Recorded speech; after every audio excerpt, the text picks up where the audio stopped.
Hey there, everybody. It's me again. It's always me. Anyways, thank you for tuning in and thank you for helping me promote this little venture. Hopefully, you guys are enjoying it. It's a lovely little Wednesday, Valentine's Day, and I figured I may as well wear our pink Crater soccer uniform because it's Valentine's Day for love, right? So, I'm fielding the last few questions here that I saw that were relevant in the thread I posted on ScoopDuck. No, I'm not answering if you can save 15% on Geico by switching to Geico, or if I'd like to be the Hamburglar, or whatever those other questions were. Anyways, first one here, I got to look at my list because names an offensive line to keep an eye on. Great question. Awesome question, right? Kind of a little bit of an enigma for Oregon so far this cycle. I give you a couple names at tackle, a couple of interior offensive line names. One thing to preface here, and it easily kind of gets forgotten, including by myself.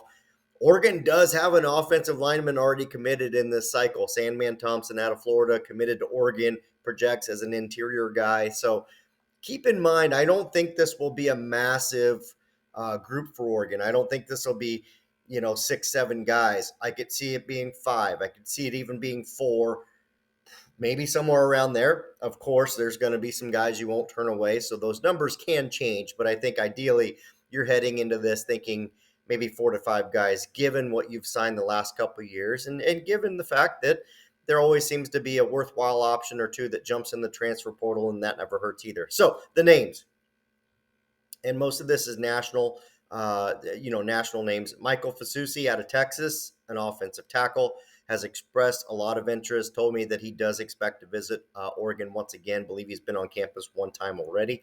Josh Petty out of Georgia. Both Fasusi and Petty have all the offers you can think of. They're top 20 players, not top 20 tackles, top 20 players. So very elite. Again, Josh Petty could be on campus, has talked about Oregon several times. Zaire Addison, that we just posted an update on Scoop Duck, says he's visiting Oregon in April. He's out of Florida. There's 3 names right there at offensive tackle right now. Gonna butcher this, okay? We're gonna have to get used to this one, but S.J. Allo Fatuli, please be right, out of Nevada. Bishop Gorman, the top offensive lineman out west, projects as an interior guy, top 50 player, top 40, somewhere around there. Really good football player. That's another one to watch for Oregon. Connor Carty is the last one I'll mention for now, out of Texas, an interior guy.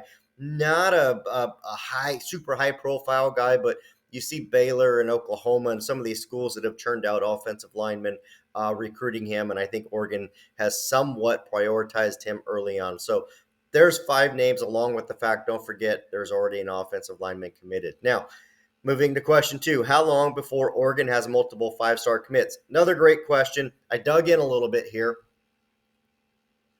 And this is a really tough question because of a lot of things. First off, here's what I want to say. NIL changes everything, right? Okay. You can now be in the game for anyone nationally that you want to be. Of course, the halves, those top 10 schools, Texas, Oregon, Ohio State, Georgia, Ben, Alabama, those guys with the money are going to be involved. But here's what hurts Oregon, okay? Geography. And yeah, I understand Oregon does recruit nationally.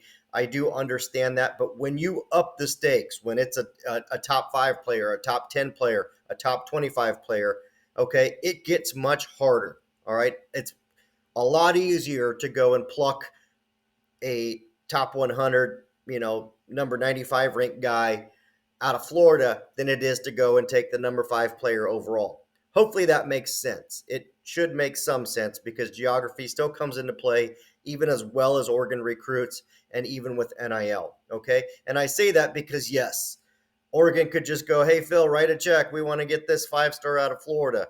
He could. He totally could, but they're not operating that way. Okay. So just for some context here, right now in the 2025 On3 industry rankings, so this isn't just On3, this is all of them averaged out. So the industry rankings, they're out of the top 25, only one player is west of Texas.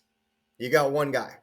All right. So that makes things pretty hard for Oregon if you've got one guy that's even remotely in your footprint. And again, that's west of Texas. That's not California. That's not Arizona specifically. West of Texas. 2024 cycle. Okay, there were 3 5-stars when the final rankings were done. Again, in the On3 industry rankings. This isn't just On3. Okay, Oregon got one of the 3 that were west of Texas. That was Gatlin Bear, excuse me. The other 2 were Julian Sayin, the quarterback. Oregon didn't really recruit him. Went to Alabama and quickly jettisoned to Ohio State, as we know. And then defensive back Xavier Brown, which really just was never given Oregon the time of day. So far in 2 cycles, you've got 4 guys, all right? And Oregon's got one of the 4. Going back to 2023, kind of a little bit of an enigma because in just that one 2023 final On3 industry rankings, okay, there were 5 5-stars, and Oregon got one of them is Jurion Dickey. Okay, so you got 1 out of the 5 that year. Really tough year because here's why. Here's the other 4. Okay, Zachariah Branch was always going to USC. Okay, that just was happening. You know, Lincoln Riley came over, sold the offense as he absolutely should, and Zachariah bought in along with Malachi, the quarterback that signed with USC, is already gone. So those were 2 of the 5-stars. One's already transferred from USC. USC got a third one. Okay, they got 3. They had Deuce Robinson tight end that year. Deuce Robinson's a good player, but should have never been a 5-star. Okay, it's just like that's just a simple reality. So he was a little bit overranked, but still he ended up at USC. Currently, didn't see much action last year. Wasn't a major threat. The last one, quarterback Nico Iamaleava, who went to Tennessee. Obviously, we know that story. Tennessee threw the bag at him. Don't blame them for doing it, but they did. So kind of a tough circumstance there. Also, Dan Lanning was still just getting his feet wet. So there's the long-winded question to how long before Oregon has multiple 5-star commits. I don't know that we'll ever see Oregon have more than 2 or 3, even with Dan Lanning here. But you're seeing Oregon sign way more top 100 players than we've ever seen. So the trade-off there is, let's say you designate $1 million of NIL money, okay? Should that money just go to 1 5-star, or would you rather have 3 or 4 top 100 players with that $1 million? Because that's a pretty close reality right there. And I think that's what you see Oregon kind of operating in. All right, there's your answer. Super quick here, 3 position groups that Oregon needs to address for 2025. Here's the 3 I said, and I'll give you why in a moment. I said tight end, number 1. I think we know why they need tight ends. They're going after elite tight ends. They're going to take multiple guys in this class. That's priority number 1.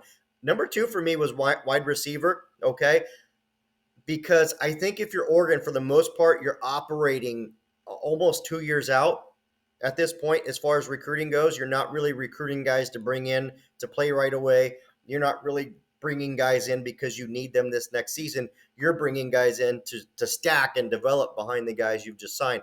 So I say wide receiver because Oregon's going to lose most of their starters after this year. Okay, Tez will be gone. Trayshawn will be gone. At that point, it's kind of like, all right, we've got Jurion Dickey, maybe Kyler Casper, and then the guys we just signed, like the guys that we just signed as part of the 24 class, which just finished a month ago, that's next. So I think you're projecting a couple years out, you need to get receivers. And I think you're seeing a big push for Oregon to, sign 4 elite guys, possibly 5 guys in this class at receiver. And that's why. Not because they need them next year, but they're going to need them in 2 years because they're going to need that depth. Last one for me was linebacker. Many of the same reasons I just outlined. You've got Justin Jacobs and you got Jeffrey Bassett to come back for this year. And you did sign a good group this past season in 2024 with the trio they signed. You need to do that again in 2025. So I think you see Oregon make a big push at linebacker as well. So outside of that, Oregon doesn't have any desperate needs. They've done this at safety and cornerback the last couple of cycles. So I think you're going to go quality over quantity there. We know the quarterback position. We know Coach Locke has running back room locked and loaded.